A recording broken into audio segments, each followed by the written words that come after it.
25 de junho de 1975. Era oficializada a independência total e completa de Moçambique, junho de 1975, depois de uma guerra que oficialmente iniciou a 25 de setembro de 1964, com um ataque ao posto administrativo de Chai, em Cabo Delgado. De lá para cá, Moçambique vive livre do domínio colonial português. No entender do Sheikh Aminuddin Mohammed, a independência é uma dádiva de Allah e precisa ser valorizada e aproveitada para a prática dos mandamentos religiosos. A independência é uma graça da parte de Allah.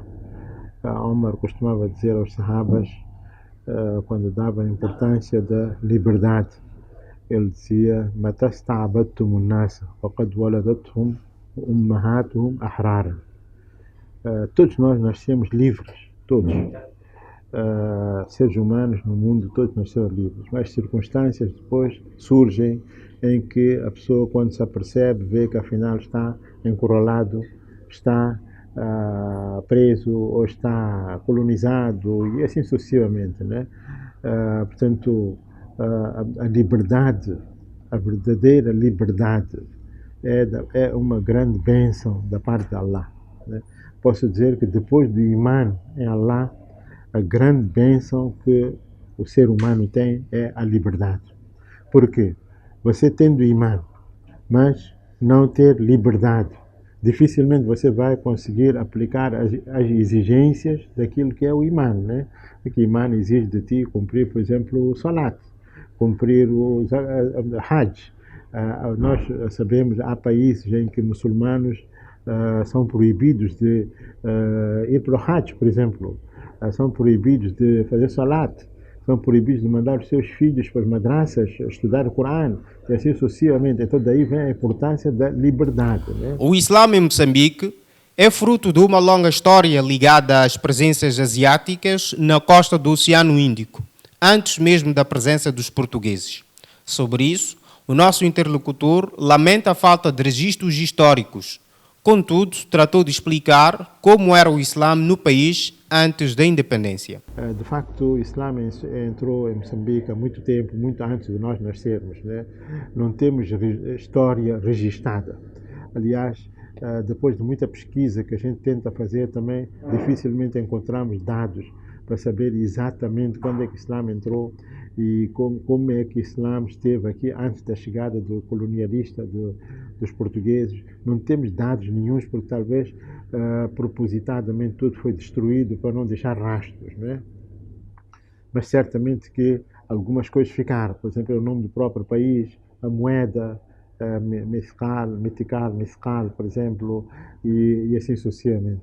Agora, depois da chegada do colonialista, nós sabemos que nós vivemos um colonialismo que é considerado o mais fanático colonialismo cristão que existiu no mundo, que era o colonialismo católico dos portugueses e dos espanhóis, né? Cujo objetivo não só era colonizar as populações, mas também era converter a todos eles para outras religiões fora do Islã. Aqui em Moçambique, todos nós sabemos que nos interiores até proibiam alguém denominar o seu filho com nome islâmico, por exemplo. Por isso nós hoje ainda vemos muitos muçulmanos que ostentam nomes não islâmicos, mas no entanto são muçulmanos. Na altura, as escolas todas eram geridas ou eram administradas ou controladas pela igreja. Então, a igreja, nos interiores e nos locais, impunham condições para os pais que queiram educar os seus filhos. A condição seria eles mudarem o nome e mudar da religião. No Estado também era a mesma coisa. Se você quer emprego, tinha que mudar da religião. E assim, muitos fracos talvez até caíram nessa tentação. Até a independência, aqui em Moçambique, dentro da população, o que era conhecido de Islã para eles era o quê? Dois aspectos, era Maulid e Ziyarat. Pensavam que Islã é só Maulid e não havia mais nada de Islã na prática, porque os muçulmanos, os tais muçulmanos que eles chamavam de assimilados, eles bebiam, dançavam, faziam tudo o que outros fazem, né? Entretanto, se morresse alguém, tinha que fazer Ziyarat. O Islã é isso. Ou então, a Maulid, a celebração do nascimento do Nabi. Islã era só duas coisas que tinham restado, né? Islã era perseguido, né? Muitos masjids, tu vejo os masjids que nós temos, são todos construídos lá nos becos, sem nenhumas condições. Tu vais para Mafalala, por exemplo, vê aquelas mesquitas, Itifaq, Barak, nem acesso tem. E não só, quer dizer, construção precária. Entretanto, tu vais e vês uma igreja, edifício da igreja, um edifício monumental, ocupa um espaço de saliente, aquelas coisas todas. Então, isto tudo era uma guerra psicológica, que era para a criança ver, olha, mas nossa mesquita é tão nessas condições, e ver a igreja como é que é, automaticamente tudo isso desempenhava o tal papel para alcançar o objetivo de acabar o Islã. Depois de anos nesta situação, os moçambicanos procuraram lutar pela independência do país. Durante a luta, vários muçulmanos engajaram-se no combate pela independência do país e com isso vieram várias mudanças. Alhamdulillah, até que chegou a independência, né? A independência é que os muçulmanos participaram, porque havia uma injustiça. Havia uma injustiça em que recusava o direito fundamental do ser humano de ser livre. Aquilo que a gente diz, liberdade é a maior graça de Allah depois do imã. Então, você não tinha aquela liberdade porque era perseguido, né? Você não podia ser um muçulmano porque era perseguido. Você tinha que ser aquele sistema tradicional, como um rebanho, é só seguir os outros, sem perceber, sem entender, sem nada, né? Alhamdulillah, a gente conseguiu adquirir a independência. A independência trouxe muitas mudanças no país, né? Em todos os aspectos, quando eu digo todos os aspectos sociais, aspectos políticos, aspectos religiosos, né? Culturais e tudo isso, né? Eu acho que a independência foi um grande ganho para nós, né? Um grande ganho para nós porque restaurou a liberdade inata que cada muçulmano reivindica, né? De você seguir a tua religião como que é. Depois da independência e com os primeiros moçambicanos formados em matérias religiosas, surgiram novos desafios. Segundo o Sheikh Aminuddin, o principal passava por corrigir a forma como a religião era praticada no país. Foi depois da independência é que houve aquela abertura, em que os jovens começaram agora utilizar o seu direito de aprofundar e aprender a sua religião. Foi daí que começaram a viajar para o exterior para ir estudar. Foi quando abriu-se as portas para o Egito, por exemplo, para o Paquistão, por exemplo, para a Arábia Saudita, para o Sudão e tudo. E são esses que, quando voltaram, descobriram que, afinal, aquilo que nos tinham incutido de que Islã é só Maulid e Ziyarat, afinal não é isso, Islã é muito mais que isso. E além do Corão, nós temos os hadiths. Quando nós todos voltamos, depois da independência, e começamos já a divulgar ou propagar aquilo que a gente estudou, naturalmente que a cultura e tradição que já se tinha formado já há séculos, houvesse alguma resistência, né? Foi daí que começou esse problema nosso hoje, mas graças a Allah, depois de 40 anos, podemos fazer um balanço positivo. Sheikh Aminuddin Muhammad é o muçulmano que mais publicou livros religiosos em língua portuguesa no país e na lusofonia. Ele conta que nos primeiros anos da independência foi mal entendido e isso gerou controvérsias. Porque eu ainda lembro-me, eu quando lancei o livro Pilares da Fé, primeira edição, em 1990 e tal, né, houve uma grande manifestação contra mim, em Nampula, porque eu falei de Maulid e aquelas inovações, e quando disse que isto não existe no Islã, né?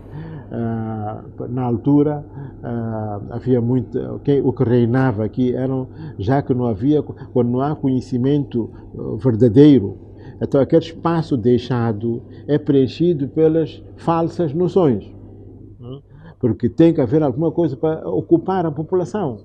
Então, a população estava ocupada nessas coisas de maulídes e arte, e na altura era crime você falar de que isto não existe no Sharia. Não tem prova para isso. O Islã genuíno, o Nabi não fez. Então, houve manifestações. O norte era muito forte nesse aspecto, porque os xerres todos vinham de lá, né? Mas veja lá agora, quase 40 anos depois da independência, hoje, se tu vais para o interior, vais para o norte, alhamdulillah, tu vês que a situação mudou completamente, né? Aquilo que era praticado como tradição, cultura e tudo desapareceu, né? Nós não tínhamos, por exemplo, hafez aqui em Moçambique. Eu próprio, para memorizar o Alcorão, eu tive que viajar para o Paquistão, né? Porque não tinha nenhuma madraça. Quando falo dos anos 70, né? Tarawi, por exemplo, mês de Ramadã, mesquitas principais em Lourenço Marques, na altura, que era Anuaril, Baixa, tá, duas mesquitas principais,